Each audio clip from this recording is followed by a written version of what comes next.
CBS 13 political analyst Gary Dietrich to jump in on this.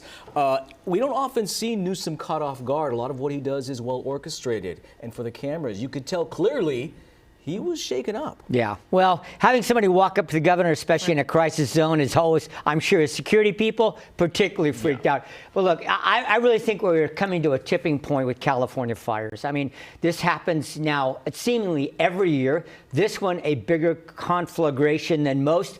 But you can tell by the frustrations. And one of the things I've noticed over the years in dealing with politics in the media is that when you get into a very, shall we call it, a high-income area, you've got lots of celebrities down there that have been speaking out today. This issue has now been raised to a level, guys, that I think, you know, there's not going to be any avoiding these questions. I mean, somebody's going to have to do it. This also comes on the heels of a hot political season, Gary, where people are still fired up over some issues that they feel that the Democrats have failed upon. But that's a whole different conversation. Well, and try this on for size. Before he's even sworn in. Yeah.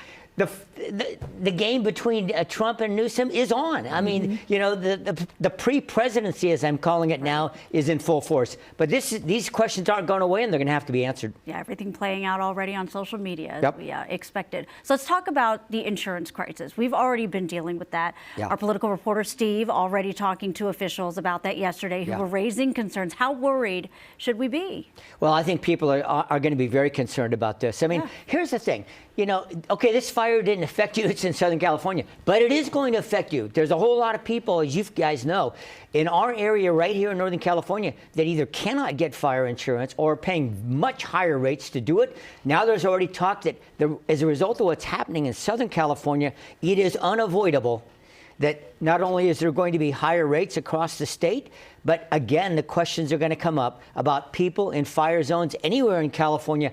Can they get insurance, and what is it going to cost them? From homes being leveled, let's talk about someone who raised a lot of homes and built a lot of homes, both symbolically and obviously with Habitat for Humanity. Former President Jimmy Carter laid to rest today. It was quite the scene. We're not going to read into all the body language between all the presidents and former first ladies, but President-elect Trump obviously there. What was your takeaway about him being there and change of leadership? And you know, Tony, we're only 10 days away from him being sworn in. But my big takeaway from today really was the week in Washington in total. Monday, we had a quote-unquote normal counting the electoral votes, right? And that gavel, ironically, there was, you know, Vice President Harris awarding the presidency to Donald Trump. And then today, 5 presidents together, right? Yeah. And Trump and Obama joking with each other and all. I think, Tony, for me, the takeaway is, you know what? Politics and politicians can actually get along and work together. They can sit next to each other at a state funeral like this. It sort of reminds us that, in fact, you know what?